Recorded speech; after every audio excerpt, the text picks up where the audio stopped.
Denpasar, Bali. Dalam waktu yang hampir bersamaan, Provinsi Bali diguncang dua bencana besar yang mengguncang warga dan otoritas setempat. Kapal penumpang KMP Tunu Pratama Jaya dilaporkan tenggelam di Selat Bali pada Rabu 3 September 2025 malam, hanya beberapa hari sebelum banjir bandang besar melanda kota Denpasar dan sekitarnya akibat hujan ekstrim yang mengguyur wilayah ini.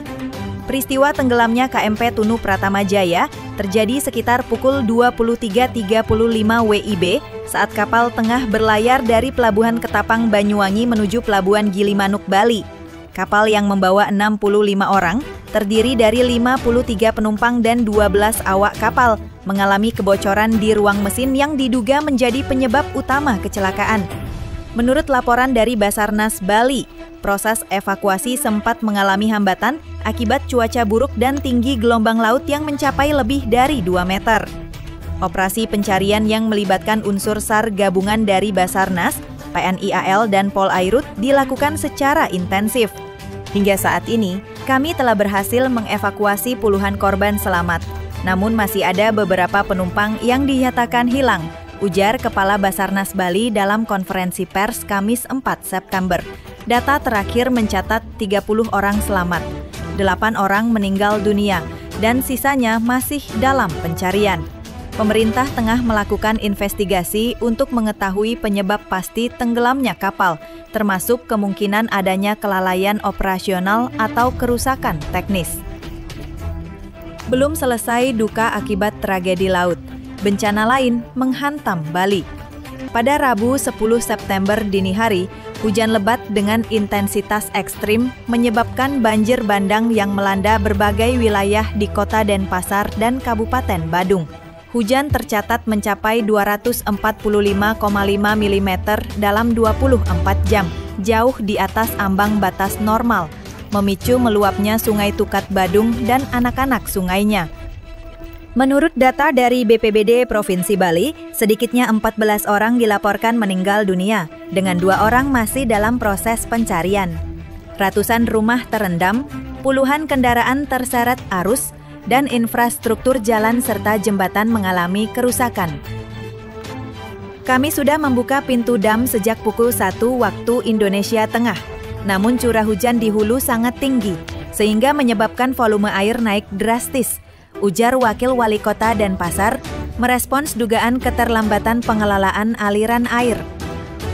Kementerian Pekerjaan Umum dan Perumahan Rakyat PUPR juga turun tangan. Tim reaksi cepat diterjunkan untuk melakukan normalisasi sungai, pengerukan drainase tersumbat, serta perbaikan tanggul yang rusak. Badan Meteorologi, Klimatologi, dan Geofisika BMKG menyebut bahwa kedua kejadian ini merupakan dampak dari perubahan cuaca ekstrim yang dipicu oleh anomali iklim dan peningkatan intensitas hujan. Namun, para ahli juga menyoroti pentingnya mitigasi bencana yang lebih terencana, baik di laut maupun di darat. Sementara itu, Kementerian Perhubungan menyatakan akan mengevaluasi ulang seluruh rute penyeberangan laut yang rawan bencana, serta memperketat inspeksi keselamatan kapal di pelabuhan. Di sisi lain, aktivis lingkungan dan akademisi menekankan pentingnya penataan ulang tata ruang, pengelolaan sampah, dan konservasi hutan untuk mencegah banjir di masa mendatang. Bali, sebagai destinasi wisata dunia, kini menghadapi tantangan besar dalam menanggulangi bencana alam yang datang beruntun. Dukungan dari pemerintah pusat, koordinasi antar lembaga, serta partisipasi masyarakat menjadi kunci pemulihan pasca bencana.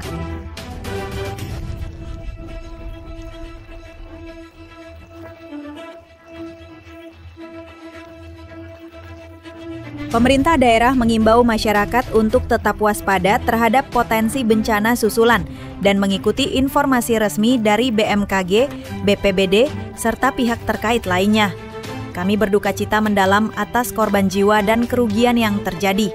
Kini saatnya kita bersatu untuk membangun kembali dengan lebih tangguh dan waspada, ujar Gubernur Bali dalam pernyataan resminya. Pasca bencana yang melanda Bali dalam sepekan terakhir, pemerintah daerah bersama pemerintah pusat langsung mengambil langkah cepat untuk memitigasi dampak dan mempercepat proses pemulihan. Fokus utama saat ini adalah pencarian korban hilang, pemulihan infrastruktur, dan penyaluran bantuan logistik ke daerah-daerah terdampak paling parah. Tim SAR gabungan dari Basarnas, TNI, Polri, dan relawan lokal terus melakukan penyisiran di wilayah pesisir Bali Barat dan perairan Selat Bali untuk mencari korban kapal tenggelam. Di saat yang sama, proses evakuasi warga terdampak banjir di Denpasar dan Kabupaten Badung masih berlangsung. Kondisi cuaca yang masih berubah-ubah dan kontur wilayah yang kompleks menjadi tantangan besar dalam proses pencarian korban maupun penyaluran bantuan, kata Kepala BPBD Provinsi Bali. Kementerian Sosial RI itu telah mengirimkan bantuan berupa makanan siap saji, selimut, dan peralatan kebersihan ke beberapa titik pengungsian. Sejumlah dapur umum juga didirikan untuk memenuhi kebutuhan para penyintas yang saat ini tinggal sementara di posko pengungsian. Kami mengutamakan kelompok rentan, anak-anak, lansia, dan ibu hamil dalam distribusi bantuan, ujar perwakilan Dinas Sosial Provinsi Bali. Sementara itu, warga yang terdampak banjir bandang mengeluhkan belum meratanya bantuan. Beberapa lokasi masih sulit diakses akibat akses jalan tertutup lumpur dan genangan air yang belum surut sepenuhnya. Dinas PUPR Bali mencatat lebih dari 30 ruas jalan dan 5 jembatan mengalami kerusakan berat akibat banjir. Selain itu, fasilitas umum seperti sekolah, puskesmas, dan pasar tradisional juga terdampak, memaksa aktivitas ekonomi dan pendidikan berhenti sementara. Di sektor pariwisata, beberapa hotel dan villa di kawasan Denpasar Selatan, Sanur, dan Kuta dilaporkan ikut terendam. Pelaku usaha mengaku mengalami kerugian besar akibat pembatalan pemesanan dan kerusakan properti. Kami harap pemerintah mempercepat proses pembersihan dan pemulihan infrastruktur agar aktivitas bisa normal kembali. Kami sudah rugi puluhan juta, ujar Made Arimbawa, pemilik homestay lokal di Sanur. BMKG mengingatkan bahwa potensi cuaca ekstrim masih akan terjadi dalam beberapa hari ke depan. Warga diminta untuk terus mengikuti informasi resmi dan tidak terpancing informasi hoaks di media sosial. Di sisi lain, bencana ini menjadi cermin lemahnya sistem mitigasi dan tata kelola lingkungan di wilayah urban. Pemerhati tata ruang dari Universitas Udayana menyoroti pentingnya peninjauan ulang terhadap pembangunan di wilayah resapan air serta pembersihan rutin saluran drainase kota. Banjir ini bukan hanya karena hujan, tapi karena sistem kita yang belum siap menghadapi perubahan iklim. Pemerintah perlu berani menata ulang ruang kota, ujarnya. Di tengah suasana duka, semangat gotong royong warga Bali tetap menyala. Banyak komunitas lokal, organisasi pemuda, hingga lembaga keagamaan turun langsung membantu evakuasi, distribusi bantuan, hingga pembersihan rumah warga. Kami memang terkena musibah, tapi rasa kebersamaan kami tidak tenggelam, kata Nilu Suryani, warga Denpasar yang turut menjadi relawan. Dua bencana besar ini menjadi ujian berat bagi Bali, tidak hanya dari sisi teknis penanganan, tetapi juga dari kesiapan mental, solidaritas sosial, dan keberanian dalam mengevaluasi sistem yang ada. Pemerintah dan masyarakat kini menghadapi jalan panjang menuju pemulihan. Pemerintah pusat telah menetapkan status tanggap darurat untuk mempercepat pengambilan keputusan dan pencairan dana bencana. Namun kerja nyata, sinergi lintas sektor, dan transparansi tetap menjadi kunci utama agar Bali bisa bangkit kembali, lebih siap dan lebih tangguh menghadapi masa depan. Dua bencana yang terjadi hampir bersamaan ini memberikan efek domino terhadap aktivitas ekonomi dan sosial masyarakat Bali. Di sektor transportasi laut, jalur penyeberangan Jawa-Bali lumpuh selama 2 hari. Di sisi lain, sektor perdagangan dan pariwisata di kota Denpasar dan Badung merugi miliaran rupiah akibat banjir. Lebih dari 30 ruas jalan rusak, jembatan amblas, dan ribuan rumah terendam. Kerugian ekonomi diperkirakan mencapai puluhan miliar rupiah.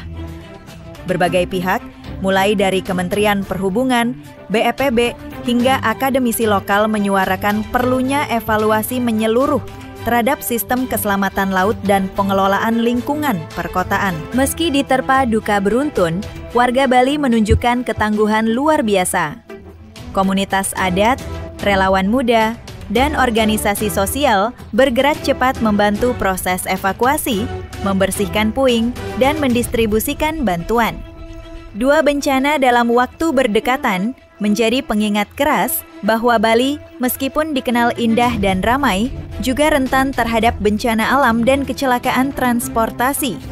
Kedepan, tidak hanya dibutuhkan infrastruktur yang lebih tangguh, tapi juga kesadaran kolektif bahwa mitigasi bencana adalah tanggung jawab bersama. Bali berduka, namun Bali juga bangkit, dengan harapan, kerjasama, dan tekad untuk membangun masa depan yang lebih aman dan siap menghadapi tantangan alam.